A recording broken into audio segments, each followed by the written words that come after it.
West Ham have had a monumental season, winning the Europa Conference League for their first silverware in 43 years and coming 14th in the Premier League with what at the start of the season was the second oldest average squad age in the league. With the squad's age, it got me thinking, what would happen if you had a team of purely elder statesmen? So I went into the editor and found a bunch of players with more than 115 current ability who were 37 or older. From Burak Yilmaz at 37 all the way to Juan Arango at 42, every player has more than 115 CA. However, only Pepe has more than 13 pace. Can this team of aged players, led by Zlatan and backstopped by Samir Handanovic, survive in the Premier League? Let's find out, shall we?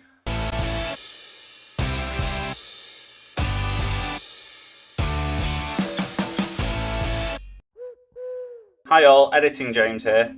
As some of you all know, like my previous video with Arsenal, this is an edit of a previous video, done so that I could split them and make the content easier to watch, and so that I have uploads while I'm on holiday. If you saw the previous version, then thanks very much for watching, and if you're new to my channel and seeing this for the first time, then, well, welcome, and I hope you enjoy it. Anyway, I'm mid-flow here, so pass James, take it away. David Moyes obviously is not in charge because this is a slight error on my part. Luis Di Stasio was a player I tried to put across to their team because he's 42. But as he went across, he didn't go across as a player, he came across as a manager. So, sorry David Moyes, and also sorry to West Ham that he's not as good as David Moyes. So, I'm fully expecting he might go early.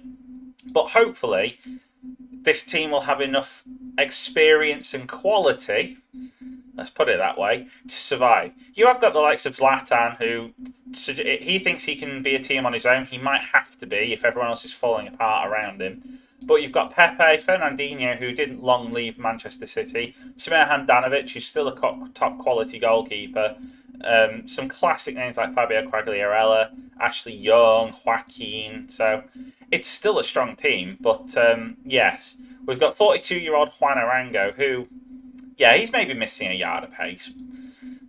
And Jose Sand, who, to be fair, 8 pace is, yeah, they've got weaknesses. It's not the fastest team in the world, let's put it that way. But they have experience, they have guile, they probably know what they're doing. It's will they have enough to be able to stay up? That is going to be the question, which hopefully we're about to find out. Plan is simply sim it forward, see what happens. So let's go through to year 1, shall we? So we've come back 1 year later, and you can never get rid of the guy, can you? So yes, David Moyes is back in charge. You couldn't get rid of him that easily. What the... So Luis Di Stasio lasted about 107 days, so my mistake rectified itself. Poetic justice, if nothing else. And he managed to keep them up, which just makes it even better. It might be interesting to see what he manages to do with a full season in charge. I mean, that will obviously depend on him having players left, because there's a few players with transfers seemingly listed to go away. We've got players who are retiring already, so it's going to be a bit of a struggle. If we take out, if we take out the youth teams, if we look over here for a second. Yeah, it's taken a bit of a hit, shall we say. Some youth players are already being called up into the first team, which is not exactly going to be a surprise. But yeah, with current abilities quite a lot lower than their counterparts, they're probably not getting an awful lot of first team football. I suppose one thing would be worth looking at is what kind of team are they rocking with. So it's Zlatan, Santi Cazorla, Joaquin, Ashley Young, Dante, Felipe Melo, Fonte, Hasebe, Fernandinho, Noboa, and Handanovic. I mean, let's be honest, in 2010, this probably could have been a title-winning squad. It's a lovely-looking team, but it's obviously 2023 now, and it's probably not going to cut the mustard or get beyond about 1 mile an hour. So let's give them another year and see what happens then. So here we are at the end of the second season. They did avoid coming last, which is bad on QPR. Vladimir Petkovic has now taken over, so David Moyes, it took him the second season to get sacked. And okay, this could Yeah, they're not going to have any players left next season, are they? They're going to just have youth players. Um, yeah. In fact, that's probably mostly youngsters, isn't it? Yeah, if you look over here, Jose Sousa, Santi Cazorla, and after that, you are looking at juniors. In fact, let me just go forward to the start of the following season, and let's just see who's left, shall we? So yeah, I've scrolled forward to the start of the championship season, as you can see, and they've been relegated.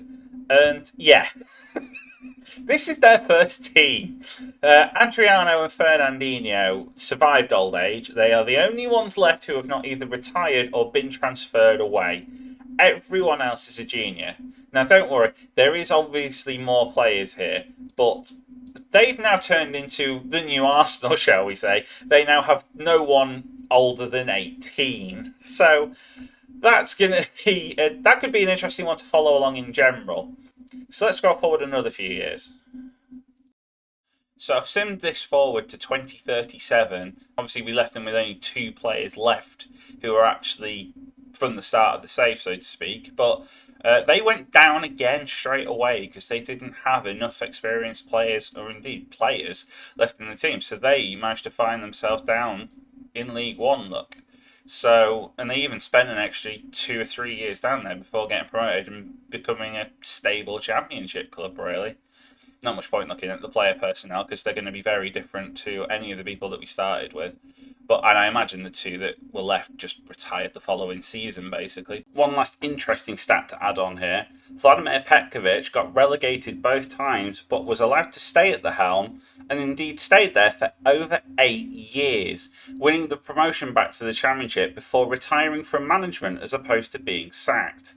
Philippe Cocu didn't last an awful long time, and Adrian Mutu has just been sacked. But when you look back on it, surviving that first season and then not being last in that second season when they had basically no players left, or at least only youngsters, they've done reasonably well for themselves. But that's everything for this video. Thanks again to everyone for watching, whether it's the first or second time that you've seen this. Click like and subscribe if you enjoyed it. Every little helps. I will keep saying it until Tesco give me some kind of offer. But thanks again, and I will see you again soon.